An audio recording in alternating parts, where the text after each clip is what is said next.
Namato Ratanatayasa. May I pay homage to Triple Gem, the Buddha, Dhamma, and the Sangha. My respect goes to my parents and my teachers. Hello, good evening. So today is Tuesday, the 1st of September 2020, and this is Ajahn Sujan from Varapunya Meditation Center, Aberdeen, Scotland.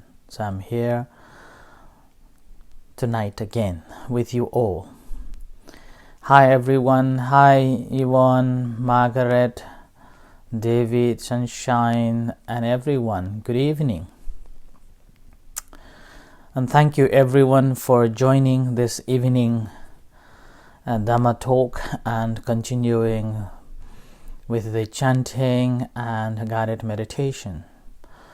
Before going into today's topic, just the announcement that our support group meditation will start tomorrow again.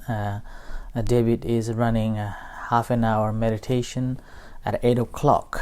So you are invited to join and practice meditation half an hour at 8 o'clock with David, which is running every week. And second information is that Saturday the 12th, we are going to have a special Dhamma talk on meditation, what is it for and what it is, by the Associate Professor Dr. Hansa from Thailand on Zoom. So these are the two information that I want to let you know and keep in your diary.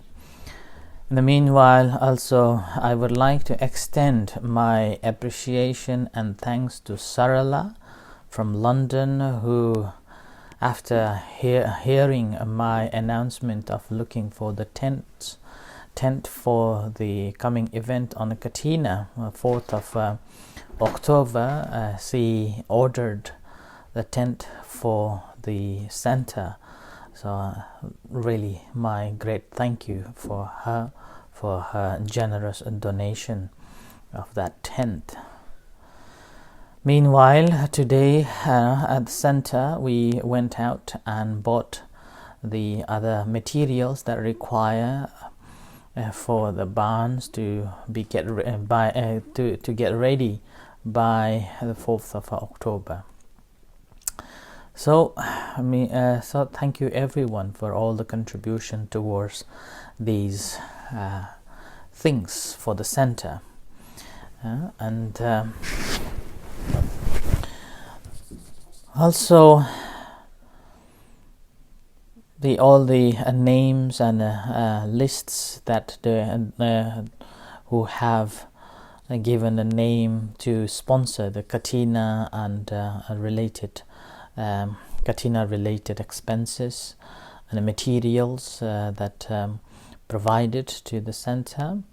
So thank you everyone. I really appreciate everyone.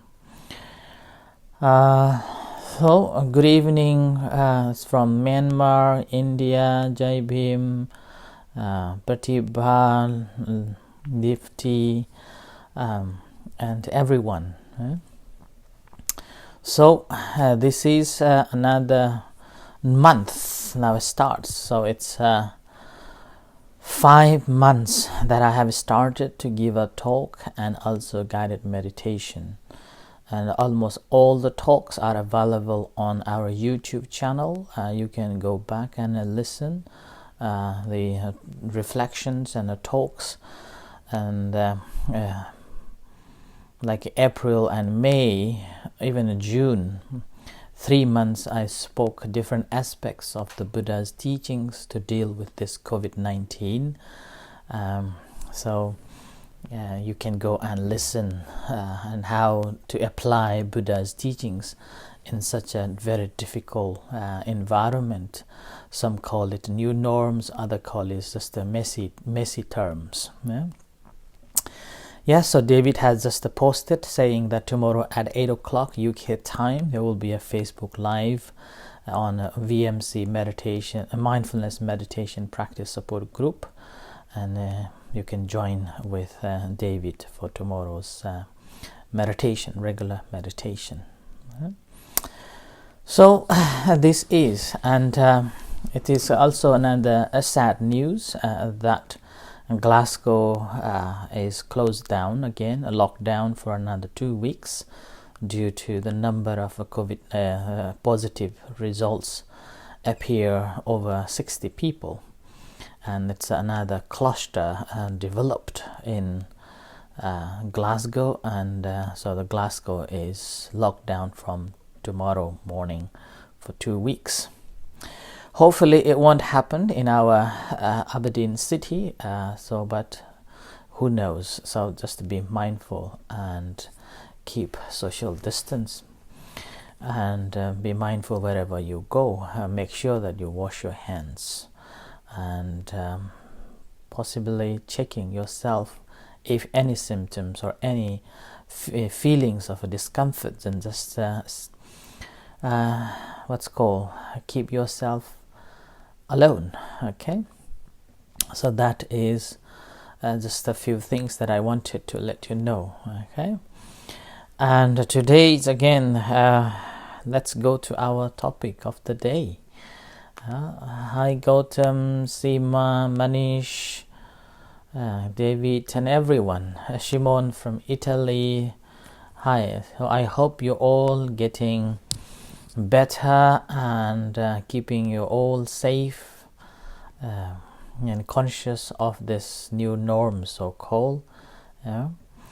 So today's topic again is still we are just to recap from the previous talks that since the Vasa started early July, I have been talking on the basis of the first discourse of the Buddha. That's the Dhammacakkappavattana Sutta, and how we can understand in a simple terms and apply even in our day-to-day life to deal with the different situations. And along with that, now it's been 2 months focusing on that, and we are almost close to the end of this sutta, and now I've been talking on the right livelihood, or the Ajiva, Samma Ajiva, which is the 5th factors of an Eightfold Noble Path. And yesterday I mentioned about the so-called the Gatha, or the mantra to be rich, and that is Uakasa. And it's although in some of the Buddhist countries, like in Thailand, it's given as a mantra to recite whoever would like to be rich or wealthy. But it is not just for the recitation, but you have to understand the meaning of it, and that is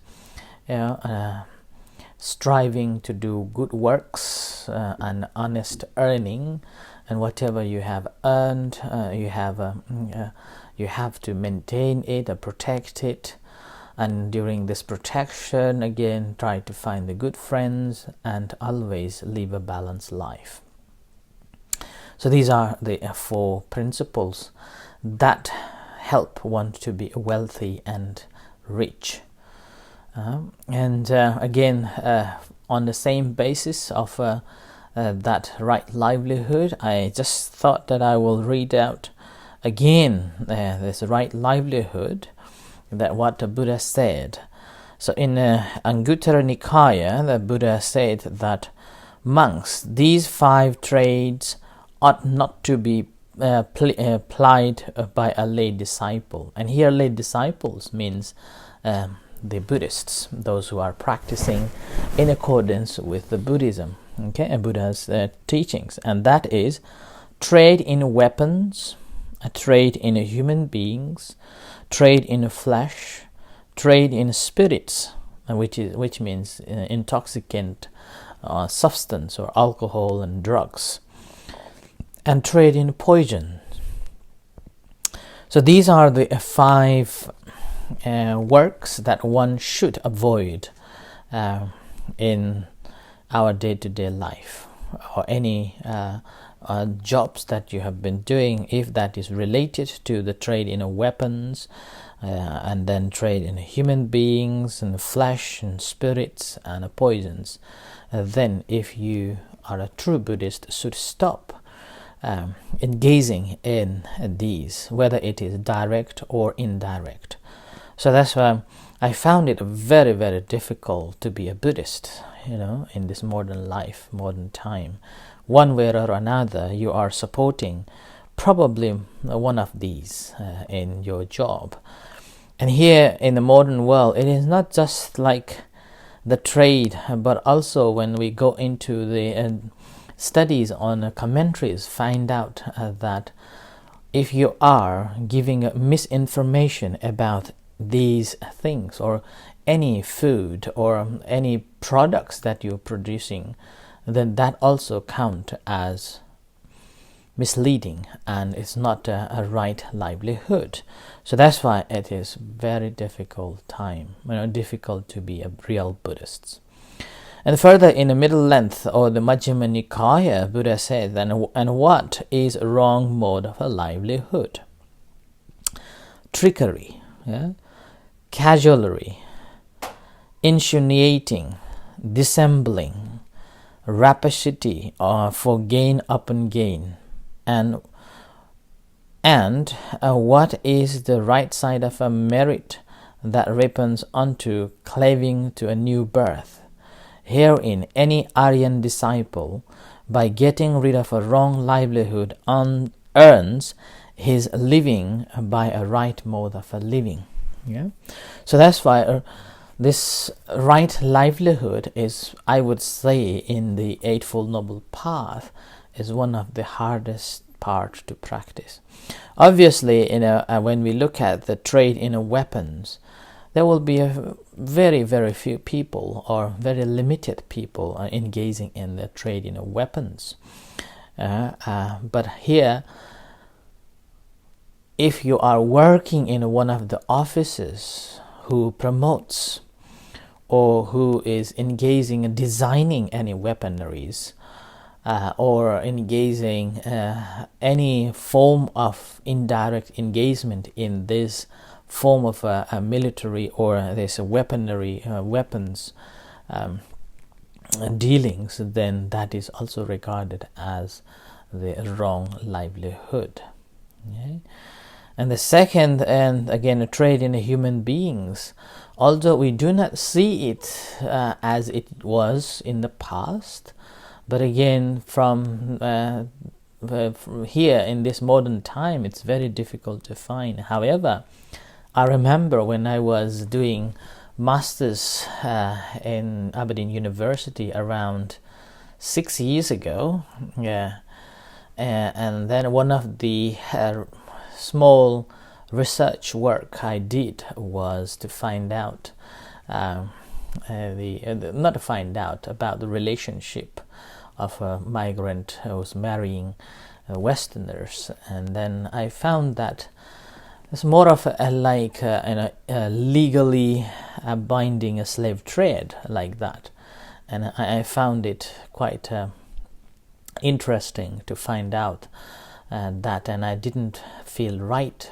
but meanwhile I didn't feel right to inform or publish that paper either, because that may cause a lot of dissatisfaction in many Westerners, those who marry the Eastern ladies. So that is one. Probably there is a consensus on both sides, but still it's not, I would say, right.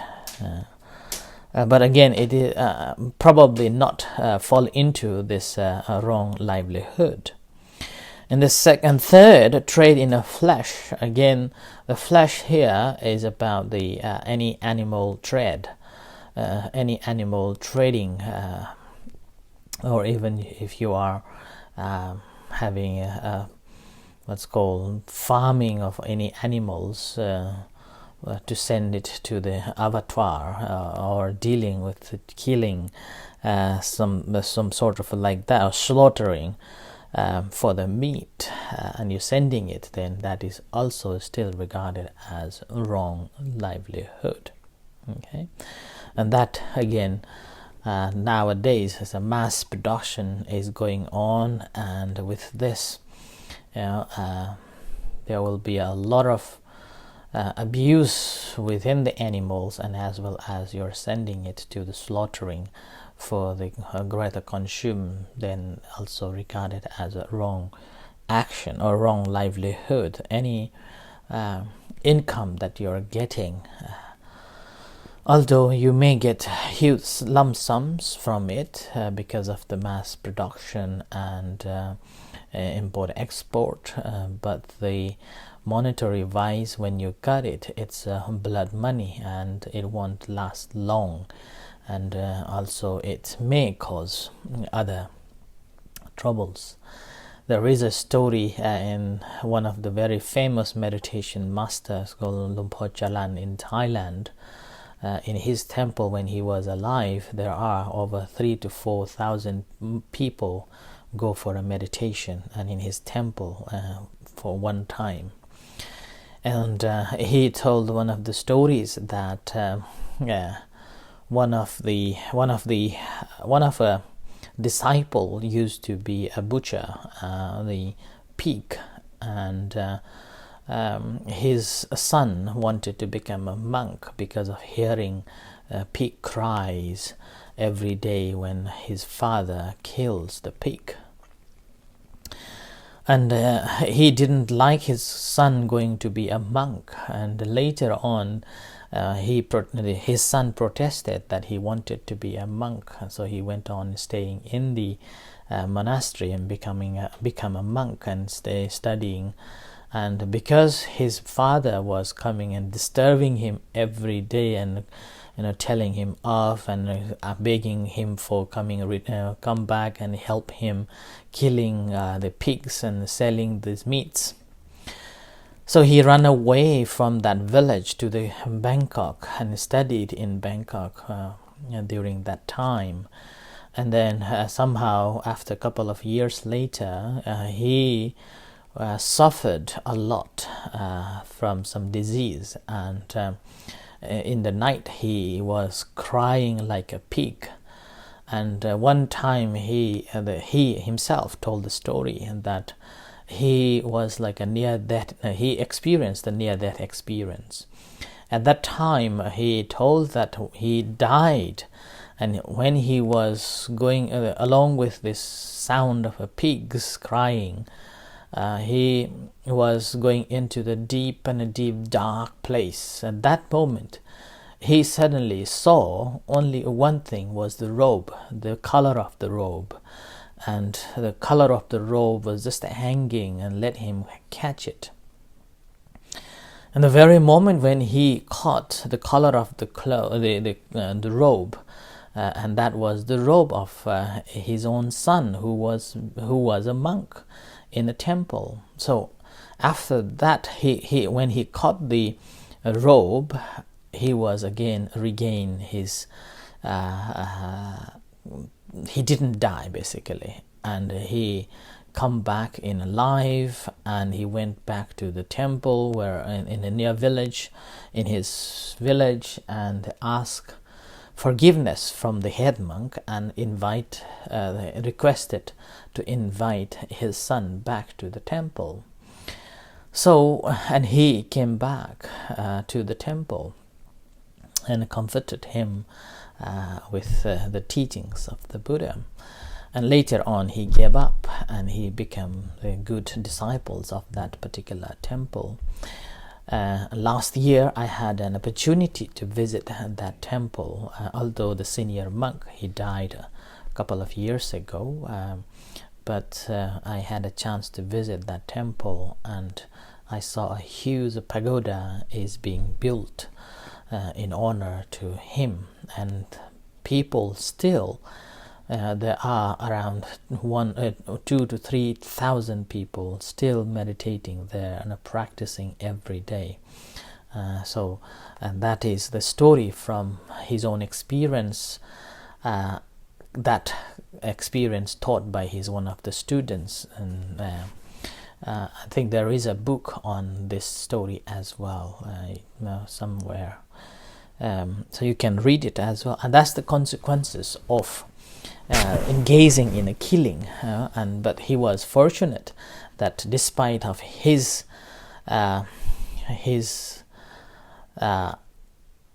against with his son to be a monk, his son became a monk, and he was saved by his son who became a monk. So like that, the consequences of a killing, and basically this comes under the 5 precepts. And the first precept is not to kill or harm any beings. And now if someone is engaging in such activities, then basically we are violating even the 5 precepts, which is supposed to be a fundamental practice that all the Buddhists should be practicing. Okay? And then the next one is the trade of spirits, or the alcohol and drugs. And now this is, again, we can see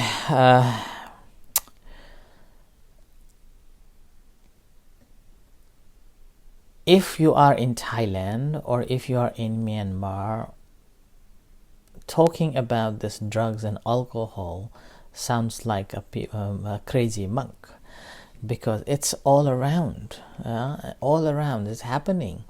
Although we know that Thailand and Myanmar is a Buddhist country, but massive alcohol production is going on, massive drug dealing is going on, and there are stories that when monks are engaging against with the drug dealers, even the monks were killed or kidnapped, those stories are still there. So but anyway, dealing in alcohol and intoxicating drugs, would be making oneself directly responsible for, like, encouraging others to break the precept number 5, and that's so, like,